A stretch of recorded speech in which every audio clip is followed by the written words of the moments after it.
말씀드린 것처럼 오늘은 우리가 구원을 받고 하나님의 자녀가 됐는데 그 중에서도 이 하나님께서 가장 기본 그리스도인의 생활 원칙을 제시하고 있는 로마서 6장, 7장, 8장에 있는 말씀들을 통해서 그 목적이 무엇인가, 무엇을 하기 위해서 하나님께서 우리를 하나님 자녀로 삼으셨는지 한번 살펴보려고 합니다.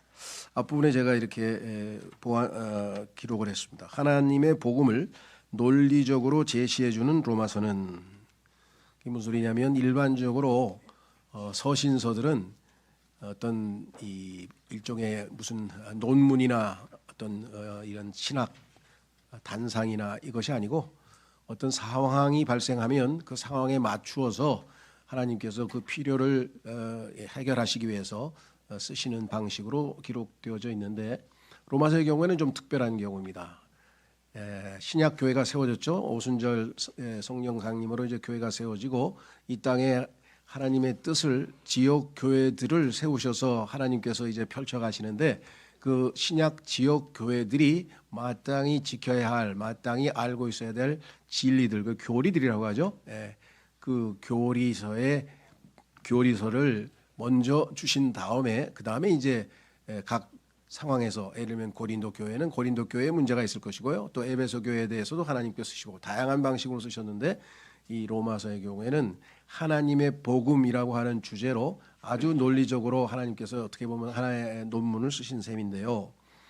그래서 이 로마서 안에는 이 신약 교회의 가장 기본적인 교리의 핵심들이 여기 다 들어 있습니다. 그래서 이렇게 썼습니다. 로마서는 죄인인 인간의 구원의 필요성과 왜 필요한지, 죄인이기 때문에 그렇다는 것이죠. 1장서부터 3장까지. 그 다음에 어떻게 구원받는지, 구원의 방법을 제시한 후 구원 이후의 삶의 모습을 설명합니다. 이게 이제 우리에게 중요한 거죠. 구원받는 게 중요한 게 아니라 구원받은 목적이 중요한 거죠. 구원받은 결과로 우리가 하나님 자녀가 됐고 나중에 하늘나라에 갈 것이고 많은 복을 누리게 되겠지만 상속 유업도 받고, 그러나 구원받은 사람으로서 이 땅에서 어떻게 살도록 하시기 위해서 하나님께서 우리를 하나님의 자녀로 삼으셨는가. 그래서 그 구원 이후의 삶의 모습을 설명합니다. 특히 5장의 경우에는 이제 구원받은 자들의 축복, 그다음에 그들의 삶의 여정, 이런 것들을 설명하고 있지만 이제 기본 원리 여기 나와 있습니다. 6, 7, 8장에서는 실질적인 신앙생활을 위한 영적 생활의 원리를 제시합니다. 우리가 매일매일의 삶에서 가정생활, 그다음에 시민으로서의 생활, 직장생활, 한 인간으로서의 일상생활에서 어떠한 모습을 보여야 할 것인가, 이것은 12장에서 16장까지에 기록되어 있어요. 그런데 그러한 삶의 모습을 실제적으로 살려면 어떤 원리하에, 어떤 원칙하에 살아야 하는가, 이것을 가르치고 있는 것이 로마서 6, 7, 8장이고요. 이것이 그리스도인의 영성의 가장 기초적인 것입니다. 그래서 여기를 다루고 있는 가장 유명한 책은 워치만 니의 정상적인 그리스도인의 생활이라고 하는 책이 있고요. 그다음에 프란시스 셰퍼의 진정한 영적 생활이라고 하는 책이 있고요. 그래서 이런 책들은 이것 말고도 로마서 6, 7, 8장을 다루고 있는 이 원리를 설명하는 책들이 상당히 많이 나와 있습니다. 자, 오늘 우리는 로마서 6장 4절, 7장 4절, 8장 4절에서 성화의 관점에서 바라본 구원의 목적을 확인하고 그 목적에 부합하는 생활을 하고자 결단하는 시간을 갖고자 합니다. 결단을 벌써 여러 번 했죠. 살다 보니까 다시 소위 세상에서 말하는 이 요요 현상이 일어나가지고 다시 원점으로 돌아가고 다시 돌아가고, 이런 것들을 우리가 많이 겪었기 때문에 주님께서도 너희가 어디서 떨어졌는지, 어디서부터 뭐가 잘못됐는지 기억하고 회개하라는 말씀을 계시록 2장에 있는 에베소 교회에게 말씀하셨는데, 그것이 어디 에베소 교회에게만 해당되겠습니까? 우리 각 개개인의 삶에 매일매일 적용되겠죠. 하루에도 우리는 널뛰기를 할 때가 많이 있습니다. 그렇죠? 아침에 좀 기도 좀 하고 성령 충만하게 출발했다가 뭔 일이 터져서 회사에서 그냥 세상 말로 열받는 일들이 벌어지면 이제 막 마음이 왔다 갔다 하다가 점심 먹고 또 옥상에 가서 기도 좀 하고 가라앉혔다가 또 오후에 뭔 일 터졌다가 하루에서도 우리의 영적 생활이 순탄치만은 않습니다. 쉽지가 않습니다. 그래서 항상 이 원칙을, 이 원리를 잘 기억하고 거기에 맞추어야 성령님께서 우리를 통제하시지, 그렇지 않으면 내가 나를 통제하는 순간부터 모든 게 다 망가지기 시작하는 거예요. 여러분이 저가 늘상 체험하는 것입니다. 그래서 빨리 우리 자신을 부인하고 우리의 통제권을, 삶의 통제권을 성령님께 위탁하는 순간에 우리는 그리스도인의 모습을 발하게 되는 거죠. 하나님의 뜻을 실현하게 되는 것입니다. 자, 그래서 첫 번째는 뭐냐, 여기 나와 있는 것처럼 옛 생활을 버리고 생명의 새로움 가운데 새로운 생활을 하도록. 예수님 믿기 전에 우리가 살던 그 옛 생활, 우리의 옛 습관, 옛 사고방식, 옛 가치관, 옛 행실, 옛날식 세계관, 뭐가 됐든지 간에 하여간 예수님 믿기 전에 가지고 있었던 것은 다 옛 것이기 때문에 예수님을 믿는 순간 우리가 새로운 창조물이 돼서 모든 것이 이제 새로워졌기 때문에 이 새로움인데, 이 새로움은 생명의 새로움이라고 성경에 붙여 있습니다. 생명의 새로움. 주님께서 주신 영원한 생명, 아담으로부터 물려받은 그 타락한 생명이 아니라, 그 무기력한 생명이 아니라 하나님께서 새로 주신 그 영원한 생명, 그 예수 그리스도를 이 땅에서 살아내신 그 생명, 그것을 이제 우리에게 주셨기 때문에 생명의 새로움 가운데 확인해 보겠습니다. 로마서 6장 4절에 기록하기를, 그러므로 우리가 죽음 안으로 들어가는 침례를 통하여 그분과 함께 장사되노라. 이는 그리스도께서 아버지의 영광을 통하여 죽은 자들로부터 일으켜지신 것 같이. 바로 그렇게 우리도 그리스도와 함께 죽고 이제 그분과 함께 살아나서, 자, 바로 그렇게 우리도 생명의 새로움 가운데 살아가게 하려 함이라. 우리의 옛사람이 십자가에 못 박히고 이제는 우리는 새 사람으로서 살아간다, 그런 뜻입니다. 자, 그래서 고린도후서 5장 17절에 보니까, 고린도후서 5장 17절에 보시면은 이렇게 써 있죠.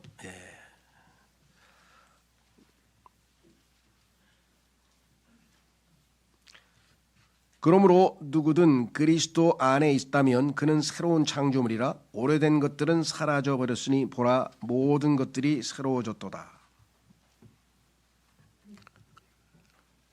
예수 그리스도 안에서 새로운 창조물이 될 때만 진정한 의미에서 우리는 새로운 삶을 살게 되고 생명의 새로운 가운데 살게 된다. 그러면 이 땅에서 벌어지는 것들은 뭐라고 성경에서 말씀하고 계십니까? 전도서 말씀에 해 아래 새 것은 없다 그랬어요. 6,000년 인류 역사에 새 것은 없다. 아무리 뉴 소나타 나오고 뉴 그랜저 나오고 그 새 거 아니에요. 그거 다 뉴자 붙여봐야 다 아니고, 하나님께서 말씀하시는 진정한 의미에서의 생명의 새로움은 새로운 창조물이 될 때 바로 시작이 됩니다. 구원받는 순간에 우리는 옛 것으로부터 결별하고 새로운 창조물이 됐죠. 자, 따라서 우리도 이제 새롭게 산다. 기록하기를 골로새서 3장 9절 10절에 서로에게 거짓말하지 말라. 이는 너희가 옛사람을 그의 행실들과 함께 벗어버렸고. 거짓말은 옛사람, 그 옛사람의 주인이었던 마귀, 거짓말의 아비, 거짓의 아비라고 불리우던 마귀를 아버지로 모시던 때의 삶의 방식을 어떻게 하나님을 아버지로 모시고 사는 사람의 삶에서 드러나야 되겠는가? 그래서 뭐라고 얘기했냐면, 너희가 옛사람을 그의 행신들과 함께 벗어버렸고 새 사람을 입었기 때문이라. 이 새 사람은 그를 창조하신 그분의 형상에 따라 지식 안에서 새롭게 되었도다. 그렇죠? 새로운 창조물에게 우리를 새롭게 하셨고, 단순히 생명만 새롭게 된 게 아니라 우리의 지식, 주님을 알아가는 그 지식도 새롭게 되었도다. 분명하게 말씀을 하셨습니다. 그렇죠? 자, 이것은 또한 우리가 우리의 육체를 우리의 주인으로 모시고 우리가 종노릇 하다가, 죄의 종노릇 하다가 이제는 육이 아닌 영의 새로움 가운데 산다. 이렇게 성경이 또 표현했어요. 이제는 육신을 따라 사는 삶이 아니라 성령을 쫓아 사는 삶으로 바뀌었다. 로마서 7장 6절 말씀하시기를, 그러나 이제는 우리가 붙잡힌 것 안에서 죽었기에 우리는 율법으로부터 구출되었느니라. 율법의 속박하에 있다가 이제 해방받고 이는 우리가 영의 새로움 안에서 섬기고 법조문의 낡음 안에서 섬기지 아니하려 함이라. 그리스도께서 우리에게 자유를 주셨다. 그런데 왜 다시 율법의 속박하에 가서 다시 하지 마라 해라 하지 마라 해라 하지 마라에 묶여 있느냐는 것이죠. 성령의 통제하에서 우리는 이제 영의 새로움 안에서 섬기게 되었다. 이렇게 성경에 분명하게 말씀을 했죠. 그만큼 자 한번 아직은 졸리실 때가 아니지만 그래도 스가랴서 12장 한번 찾아보겠습니다. 성경을 안 찾고 쳐다보는 거는 참 좋은데 쳐다만 보면은 눈이 스스로 감기. 중간에 한 번씩 찾아야죠. 스가랴서 12장. 스가랴서 12장 1절. 이 구절은 하나님께서 왜 이렇게 깊숙한 곳에다 숨겨 놓으셨는지 모르겠는데, 그러니까 성경을 여기서도 조금 저기서도 조금 여기서도 조금 계속해서 찾지 않으면은 우리가 이 놀라운 말씀들을 다 맛보기가 어렵죠. 그래서 저 진짜 아주 뭐랄까 특별하게 맛있는 음식들은 다 찾아다니더라고요. 맛집을 찾아다니는데, 그렇죠? 그래서 성경도 좀 이렇게 깊숙이 숨겨져 있는 말씀들이 있습니다. 여기서도 조금 저기서도 조금 이렇게 하나님이 다 숨겨놓으셨죠. 자, 12장 1절에 이스라엘을 위한 주의 말씀의 엄중한 부담이라. 하늘들을 펼치고 땅에 기초를 놓으며 사람의 영을 그의 내부에 형성하는 주가 말하노라. 하나님께서는 하늘을 창조하신 것은 땅을 위해서 창조하신 것이고, 땅은 사람을 위해서 창조하셨는데, 사람을 창조했다고 기록하지 않고 사람의 영을 강조하셨어요. 그렇죠? 왜냐하면 하나님은 영이시기 때문에, 하나님은 한 영이시기 때문에 하나님과 교제할 영을 창조하신 것이 하나님께서는 굉장히 중요한 거죠. 그래서 여기에 하나님을 섬기는 사람은 하나님을 위해서 창조했는데, 그 중에서도 특별히 하나님과 교제하려면 영이 필요한 것이죠. 아시다시피 창세기 3장에서 죄를 짓는 순간에 우리의 영은 죽었다 또는 고장났다, 어쨌거나 작동을 안 해서 우리는 이제 결국 하나님과 교제가 끊겨버렸죠. 그래서 하나님과의 교제가 불가능했던 인간들에게 성령님을 통해서 우리가 예수 그리스도를 믿고 받아들일 때 성령님께서 우리 안에 들어오셔서 우리의 죽은 영을 되살아나게 하셨는데, 그것을 우리가 거듭남이라고 합니다. 죽어있던 영이 다시 살아났으니까. 그래서 거듭남을 통해서 우리는 이제 하나님과 교제가 가능한, 교제할 수 있는 자격을 갖추게 됐죠. 왜? 우리도 이제 영이 살아있기 때문에. 문제는 계속해서 하나님과의 교제 가운데 머물러 있으려면 우리가 계속해서 영을 좇아서, 성령 안에서 영을 좇아서 살아야 되는데, 우리는 때로 다시 육신을 좇아서 살면서 하나님과의 교제가 끊겨버리죠. 그래서 그 교제가 끊길 때마다 성경에서는 우리가 죄를 자백하고 용서받고 다시 정결케 되고 깨끗하게 될 때에 다시 하나님과의 교제가 회복이 된다라고 요한일서 1장 9절에 설명을 해 놓으셨습니다. 자, 그러면 실질적으로 우리가 이 변화를 받고 소위 말하면 영을 좇아 사는데, 로마서 12장 2절로 가보시면은요, 이 세상에서 실질적으로 무엇이 우리의 영적 생활을 좌우하는가? 그것은 우리의 생각입니다. 우리의 생각이 다름 아닌 우리 자신의 모습을 생각하면 그것이 바깥으로 행동으로 항상 표출되게 돼 있죠. 그래서 올바른 행실을 하기 이전에 우리의 생각이 변화를 받아야 된다. 그래서 하나님께서 구원받은 모든 자녀들에게 우리의 생각을 바꾸어 주기 시작하시는데, 기록하기를 로마서 12장 2절에 그런즉 이 세상에 동화되지 말고 오히려 너희는 너희 생각을 새롭게 함으로써 변화를 받을지니 너희로 하여금 하나님의 선하신 뜻과 기꺼이 받으실 만한 뜻과 완전하신 뜻이 무엇인지 입증하게 하려 함이라. 우리가 생각이 바뀌어서 하나님의 뜻을 수행하는 삶을 살도록, 이것이 하나님께서 의도하신 첫 번째 것입니다. 그래서 이 일을 이미 구원받는 순간부터 하나님께서 시작하셨고요. 지금도 계속해서 우리의 순종을 따라 역사하실 수 있죠. 디도서 3장 4절로 가시면, 디도서 3장 4절 5절로 가시면 기록하기를, 그러나 사람을 향한 우리 구원자이신 하나님의 친절하심과 사랑이 나타난 뒤로, 예전에는 하나님의 사랑이 나타난 것은 알았는데, 그렇죠? 요한복음 3장 16절을 통해서 친절하심이 나타났다는 것에 별로 익숙치 않았는데, 요즘에는 그게 굉장히 많이 마음에 와닿는 것 같아요. 우리가 영적 성장에 있어서 형제로서의 친절이 나오고요, 이 친절하심에 대해서 성경에 몇 번에 걸쳐서 나옵니다. 그리고 간청을 잘 받아주신다는 표현도 나오고요. 하나님의 또 다른 이렇게 성품을 우리가 배우게 되는 것 같아요.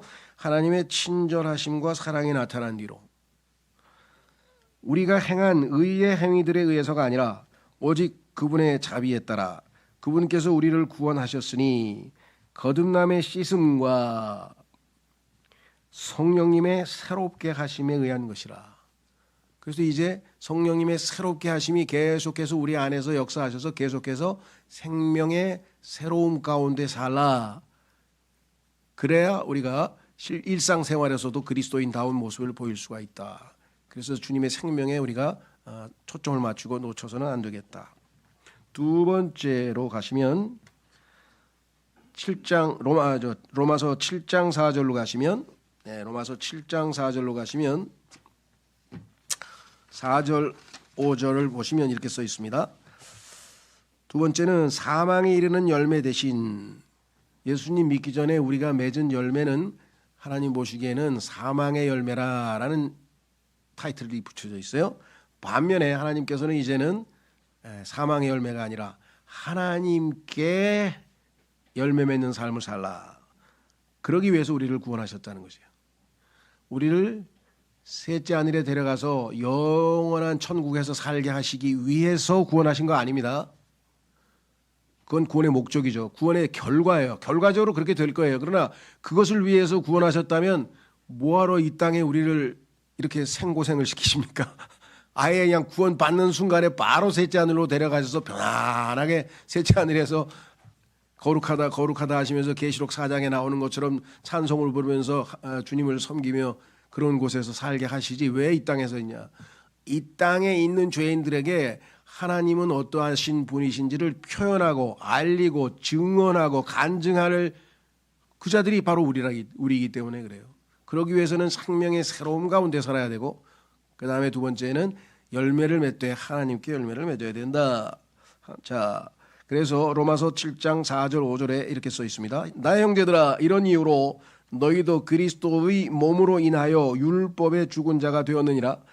이는 너희가 다르니 곧 죽은 자들로부터 일으켜지신 그분과 혼인하게 되도록 하려 함이요 우리가 하나님께 열매를 내도록 하려 함이라. 요즘에는 결혼해도 열매가 잘 안 나오는 것 같아요. 뭐 일부러 열매를 안 맺으려는 사람들도 있고 여러 가지 뭐 그래서 그래도 조금씩 인구가 뭐 약간 늘어난다고도 하기는 하는데, 어쨌거나 하나님께서 그 정하신 법칙은 결혼해서 혼인해서 두 육체가 하나가 되면 열매가 나오도록, 자녀가 나오도록 그렇게 하셨죠. 자, 그 원칙, 그 혼인의 원칙에 입각해서 우리의 삶도 예수 그리스도와 혼인했으니까 하나님께 열매를 맺어드려야지. 그렇죠. 다른 아비, 거짓의 아비에게 열매를 맺을 수는 없잖아요. 사망의 열매를 맺어줄 수는 없잖아요, 우리가. 그래서 5절, 이는 우리가 육신 안에 있었을 때, 우리는 이제 더 이상 육신 안에 있지 않죠. 우리는 성령 안에 있다고 성경에 써 있습니다. 예수님을 믿는 순간에 우리는 성령 안으로 옮겨졌는데, 율법에 의하여 존재하였던 죄들의 움직임들이 우리 안에서 움직거리면서 활동하면서 사망에 이르는 열매를 내도록 우리의 지체들, 이 육체, 이 몸, 이 지체 멤버스, 우리의 손, 발, 귀, 뭐 코, 뭐 온갖 우리의 이 몸에 있는 지체들을 통해서 사망 지체들 안에서 활동하였기 때문이라. 그래서 죄가 우리 지체들을 사용해서 마음껏 사망에 이르는 열매들을 맺었던 자들이지만, 이제는 그것이 아니라 새롭게 주인 되시는 새로운 남편이 되시는 예수 그리스도를 통해서 성령의 열매를 맺어야 된다 그랬습니다. 확인해 보겠습니다. 갈라디아서 5장 22절 23절에 그러나 성령의 열매는 성령님께서 우리 안에서 우리를 통해 우리의 순종을 통해서 열매를 맺기 시작하는데 사랑과 기쁨과 화평과 오래 참음과 온화함과 선함과 믿음과 온유와 절제라 이와 같은 것을 대적하는 법이 전혀 없느니라. 성령은 열매는 한 종류입니다. 성령의 열매는 복수로 되어 있지는 않고요. 이게 오해하시면 사랑의 열매, 기쁨의 열매 뭐 이렇게 해서 9가지 종류의 열매를 맺는 것은 아니고 열매는 하나예요. 그냥 성령의 열매예요. 성령께서 맺으시는 열매지만 그 열매는 9가지의 특성을 지니고 있어요. 그래서 이 9가지 특성이 우리가 늘 보여줘야죠. 어떤 경우에는 성령의 열매가 기쁨이라는 특성으로 나타나기도 하고 때로는 인내라고도 나타나기도 하고 다양한 방식으로 나타난다. 자, 우리가 하나님의 자녀가 된 다음에 자주 쓰는 표현 가운데 하나가 하나님께 영광을 돌린다 이런 표현을 많이 쓰죠. 고린도전서 10장 31절에 너희가 먹든지 마시든지 그 무엇을 하든지 너희가 하나님께 영광을 돌리라 하나님을 영화롭게 하라 이렇게 나와 있잖아요. 그렇죠. 그 얘기를 우리는 너무너무 자주 쓰는데 구체적으로 어떻게 하는 것이 하나님께 영광을 돌리는 것인가 그 중에 하나가 여기 성경에 써 있습니다. 요한복음 15장 8절에 너희가 많은 열매를 맺는 이 일로 나의 아버지께서 영화롭게 되시는도다. 그렇게 하여 너희는 나의 제자들이 되리라. 열매를 많이 맺을 때 하나님께서 영광을 받는다. 성경에 보니까 하나님께서는 농부라고 하셨는데 농부가 언제 사람들에게 높임 받습니까? 풍성한 수확을 거두어 가지고 그렇죠. 뭐 어마어마하게 그게 뭐가 됐든 뭐 포도가 됐든 뭐가 됐든 간에 그 풍성한 수확을 거두었을 때 농부가 사람들에게 높임을 받는 것처럼 우리가 하나님께 풍성한 열매로 많은 열매를 드릴 때 하나님께서 영광을 받으시고 우리가 하나님을 영화롭게 할 수 있다고 성경은 분명하게 기록되어져 있습니다. 그렇죠? 자, 그런데 베드로후서 1장으로 가보시면 열매를 맺는 조건들이 들어있어요. 그것은 뭐냐면 단계가 필요해요. 여러분 가을에 열매 맺을 때까지 처음에 이 봄에서부터 뭐 그 농사의 여러 가지 단계가 있잖아요. 뭐 저는 농사를 안 지어봐서 잘 모르지만 한 단계 한 단계 어떨 때는 뭐 거름도 줘야 되고 어떨 때는 뭐 가지치기도 해야 되고 어떨 때는 뭐 하여간 병충해도 예방해야 되고 모든 뭐 단계가 많이 있어서 맨 마지막에 얻는 것이 열매 아니겠습니까? 예. 자, 그래서 성경에 보니까 우리도 주님께 열매를 맺으려면 필요한 몇 가지 조건들이 있는데 이렇게 기록되어 있습니다. 5절 그런즉 이뿐만 아니라 믿음을 예수님 믿었어. 근데 믿음 갖고만 되는 건 아니고 믿음으로는 구원은 받고 하늘나라는 가. 그런데 그 믿음만 가지고는 이 땅에서 하나님을 영화롭게 할 수 없으니까 그럼 어떻게 하느냐? 이뿐만 아니라 열심을 다하여 이게 이제 우리에게 참 쉽지 않은 거죠. 어떨 때는 우리가 열심을 내고 뜨거운 신앙을 갖게 되지만 어떨 때는 식어버린 신앙도 있고 느슨한 신앙도 있고 그렇죠. 성경에 보면은 우리의 믿음의 등급이 대여섯 개 돼요. 그래서 그 믿음도 좋은 믿음이 있고 나쁜 믿음이 있고 믿음도 다양한 종류가 있습니다. 여기 보시면 열심을 다하여 너희의 믿음에 덕을 더하고 예수님을 믿고 난 다음에는 우리는 덕이라고 하는 것은 virtue 이거는 능력인데요. 어떤 능력이냐? 특별히 죄를 이길 수 있는 능력, 도덕적 능력을 얘기합니다. 그리스도인이 새로운 생명 안에 들어있는 이 파워, 죄를 이겨낼 수 있는 능력을 우리가 더해야 되고 그래서 그리스도인의 인생은 플러스 인생입니다. 물론 그 전에 마이너스 인생이기도 하죠. 왜? 제거할 게 많으니까. 세상의 욕심을 제거하고 경건치 아니한 것을 제거하고 그렇죠? 마이너스 뺄 것도 있어요. 그러나 이제 믿음 다음에 그 다음에 이제 플러스 영어로는 ADD죠. add라 그러죠. add 더하라 이거죠. 뭘 더하냐? 덕을 더하고 덕을 갖춘 다음에는 지식은 단순한 정보, 성경에 나와 있는 여러 가지 정보를 내 머릿속에 집어넣는다가 아니라 하나님 그 성경을 아는 지식을 통해서 하나님이 어떠하신 분인지를 알아가는 것이죠. 지식. 그 다음에 지식을 알아가면서 그 다음에는 절제. 절제. 우리 요즘에 보면은 오버한다는 말을 많이 쓰죠. 오버한다. 도를 넘는다. 과하다. 그래서 이 신앙생활에 있어서 제일 힘든 것 중에 하나가 이 균형 잡는 것입니다. 이 절제한다는 게 그렇게 쉽지는 않거든요. 너무 열심을 내다 보면요, 자기가 해야 될 의무를 소홀히 하는 경우가 있어요. 신앙에 몰두하다 보니까. 그렇죠? 예. 예를 들면 밤새고 뭐 신앙서적을 읽었다, 아니면 밤새고 성경을 읽었다, 밤새고 기도를 했다, 훌륭한 일인 것 같지만 그 다음날 직장 가서 내내 졸다가 상사에게 욕먹었다? 그러면 그건 절제를 못한 거죠. 예를 들자면 그러니까 절제가 필요하고요. 그 다음에 절제 인내를 더하고, 여기까지 오면 그 다음에 경건이에요. 경건은 뭐냐면 우리의 삶의 방식이 하나님의 삶의 방식으로, 우리의 말과 행동이 예수 그리스도처럼, 그렇죠? 예수 그리스도처럼. 그 누군가가 얘기했듯이 우리에게 많은 사람들이 신앙이 좋다 그러면 대부분 다 신앙이 뜨겁거나 열심이거나 이런 분들, 활동이 많고 전도도 많이 하고 기도도 많이 하고 봉사도 많이 하고, 이거 다 좋습니다. 얼마나 좋습니다. 그렇죠?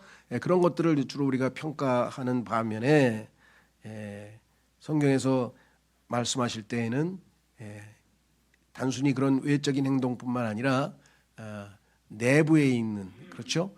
삶의 방식이 예수 그리스도처럼, 이게 경건이에요. godly, 하나님 스타일로, 라이프 스타일이, 그렇죠. 그래서 그게 어떤 방식인가를 좀 더 구체적으로 공부하시고 싶으신 분들은 누가복음을 여러 번 읽으시면 돼요. 누가복음은 하나님께서 이것이 내 아들 예수 그리스도를 통해서, 예수님을 통해서 내가 보여주고자 하는 godly life의 모습이다. 참 인간이신 예수님을 보여주고 있는 누가복음을 읽으면 얼마나 세심하게 예수 그리스도께서 이 땅에서 살아가고 계시는지를 우리가 볼 수가 있습니다. 그리고 경건에 형제다운 친절을 더하고, 아까 하나님의 친절이 나타나셨다 그랬잖아요. 친절, 형제다운 친절. 나를 좋아하는 사람한테 친절한 거예요. 그걸 누가 못하겠어요? 그렇죠? 그렇지 않은 상대에게도 우리가 예수 그리스도의 친절을 보여야 됩니다. 그리고 형제다운 친절에 성도의 사랑을 더하라. charity, 희생적 사랑. 그 사람을 위해서 모든 것을 내어주거나 그래서 희생하는 그러한 사랑을 더하라. 8절, 이게 결론이에요. 만일 이런 것들이 너희 안에 있어 넘치면 그것들은 너희로 하여금 우리 주 예수 그리스도의 지식 안에서 너희가 생산을 못하거나, 열매를 생산해야 되는데 생산을 못하는 자가 안 되고 열매 없는 자가 되지 않도록 할 것이기 때문이라. 계속해서 꾸준히 성장해서 더하고 맨 마지막에 가야 이러한 열매 맺는 삶으로 하나님을 영화롭게 할 수가 있다. 아가서 7장 10절 13절에 보면은 슬라미 여인이 주님께, 그죠? 솔로몬 왕이죠. 여기서는 예수 그리스도를 예표하고 있죠. 그래서 잔뜩 농사지어서 잔뜩 열매를 쌓아놓고 주님을 드리겠다고, 주님께 잡수시도록 하겠다, 이런 표현이 나오죠. 아가서 7장 10절에서 13절까지 나는 나의 사랑을 받는 이의 것이니 그분의 열망은 나를 향하는 도다. 이 여인의 첫 번째 고백은 뭐였습니까? 나는 나의 사랑을 받는 이의 것이니, 자기가 주님의 것이라고 한 게 아니라 나의 사랑하는 이는 나의 것이니, 그 얘기부터 먼저 고백을 했었는데 지금 고백이 바뀌었죠. 많이 성장했습니다. 자기가 아니라 주인공이 주님이신 것을 알고 있습니다. 나의 사랑을 받는 이여 오소서. 우리가 들판으로 나가게 하시고 우리가 촌락들에서 묵게 하소서. 우리가 일찍 일어나 포도원들로 향하게 하소서. 우리가 포도나무가 무성한지 연한 포도가 나타나는지 석류나무들이 봉오리를 내는지 보게 하소서. 거기서 제가 당신께 저의 사랑들을 드리겠나이다. 합한 채들이 향을 내고 우리의 성문들에는 기쁨을 주는 열매들의 모든 품종이 있나니 새것과 오래된 것이니이다. 오 나의 사랑을 받는 이여 제가 그것들을 당신을 위하여 쌓아두었나이다. 풍성한 열매로 자신의 사랑받는 일을 기쁘게 하고자 하는 그 그리스도의 신부된 우리의 모습을 여기서 좀 살펴볼 수 있을 것 같습니다. 자, 그래서 우리는 두 번째는 하나님께 열매.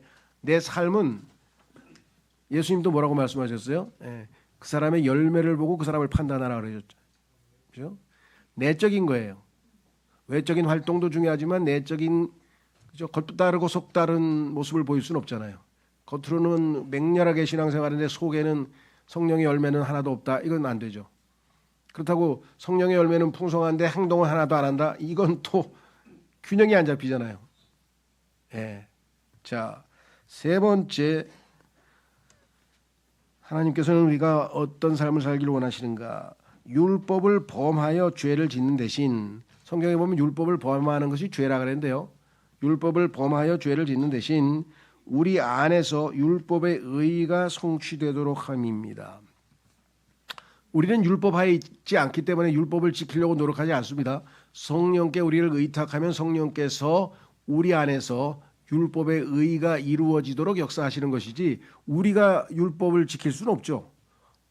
두 가지죠. 우리의 능력도 없고, 그 다음에 뭐예요? 율법을 지키는 게 아니라 계속 어겨서 죄를 짓기 때문에 하나님께서 우리를 어떻게 했습니까? 율법에 대하여 죽었다라고 성경이 아까 말씀했잖아요. 율법에 대하여 죽으니까 어떻게 또 율법을 지키겠습니까? 따라서 이제는 성령께서 우리 안에서 역사하셔서 우리 안에서, 우리에 의해서 아니고 우리 안에서 열매 맺는 이 의로운 삶을 살게 하신다 했습니다. 로마서 8장 4절에 보시면 이는 율법의 의가 우리 안에 성취되게 하려 하십니다. 우리는 육신을 따라 살아가지 아니하고 다만 성령을 따라 살아가느니라. 성령을 따라 계속해서 살면 율법의 의가 우리 안에서 자동적으로 이루어집니다. 율법 조항 몰라도 상관없어요. 뭐 하라 이게 중요한 게 아니라 성령께서 율법의 의를 우리 안에서 이루시게 된다. 그렇다면 내가 살지 아니하고, 그렇죠? 성령님께서 살아내셔야 되는데 그 성령의 인격으로 우리에게 다가오신 예수 그리스도가 실제적으로 이 땅에서 완전하게 의롭게 사셨음을 간증하고 있죠. 그것이 바로 디모데전서 3장 16절입니다. 디모데전서 3장 16절에 또한 경건해심 이는 논란의 여지없이 위대하도다. 하나님께서는 육체로 명백하게 나타나셨고 예수 그리스도 성령 안에서 정당함을 입증받으셨으며, 자, 천사들에게 보이셨고 이방인들에게 선포되셨으며 세상 속에서 믿어지셨고 영광 속으로 들리어 영접받으셨도다. 예수 그리스도의 일생을 쭉 설명하면서 성령 안에서 정당함을 입증받으셨다. 예수님께서는 입증받으실 필요도 사실은 없었죠. 원래부터 의로우신 분이고, 그러나 사람들에게 간증 확실하게 인정받으려면 33년 반 동안 이 땅에서 사실 때 한 번도 하나님의 율법을 어긴 적이 없고 완전히 의롭다고 하는 것을 입증받으셔야 되잖아요. 그래야 그분이 죄인들을 대신해서 속죄 헌물이 되실 수 있는 자격을 갖추시게 되는 것이죠. 예.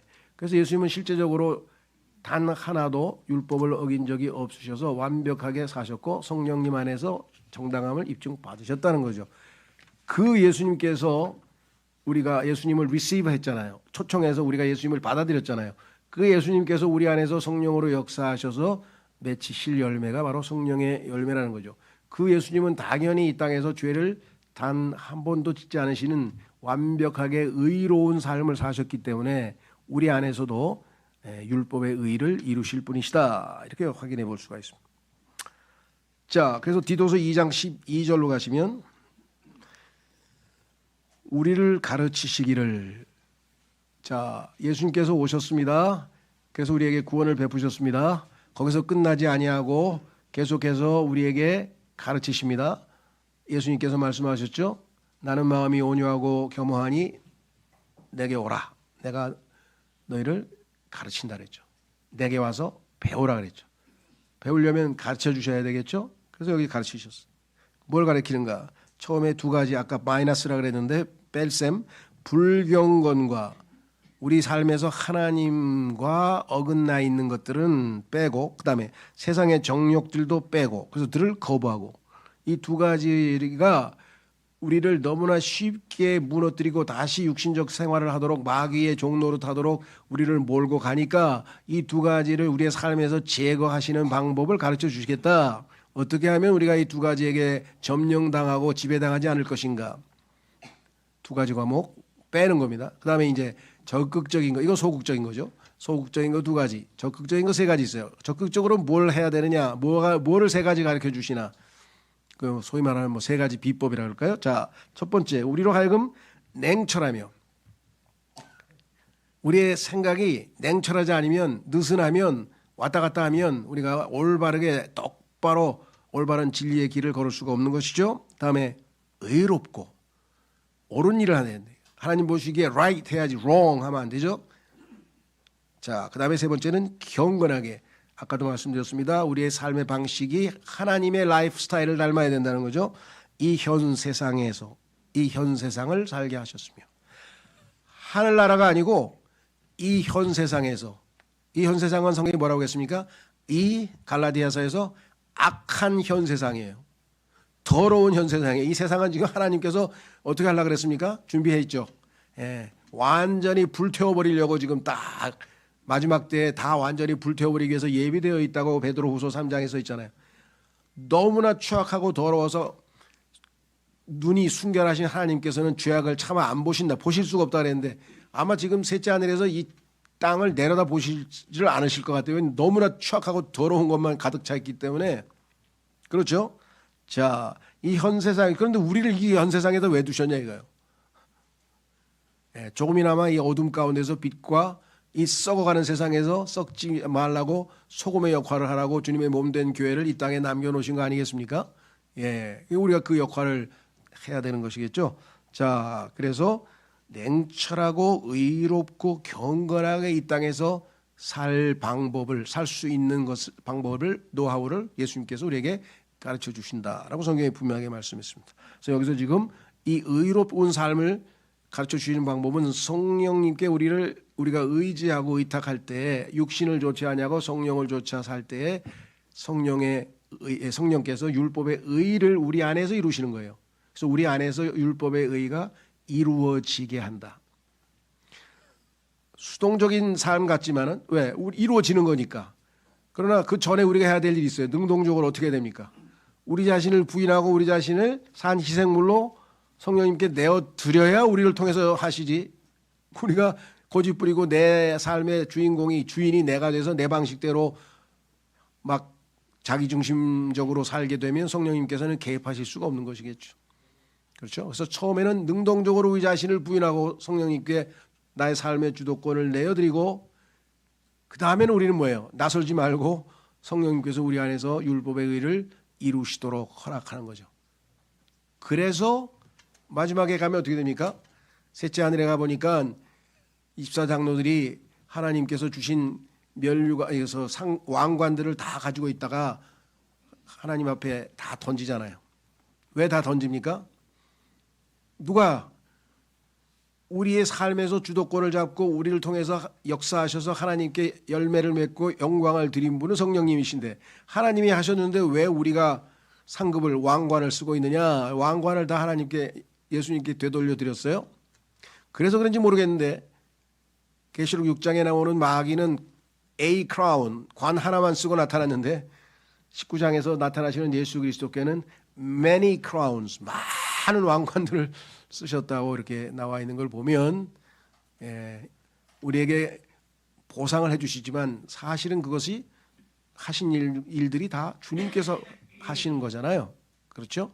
사도 바울의 고백처럼 나의 나 된 것은 하나님의 은혜라, 이렇게 말씀을 하신 겁니다.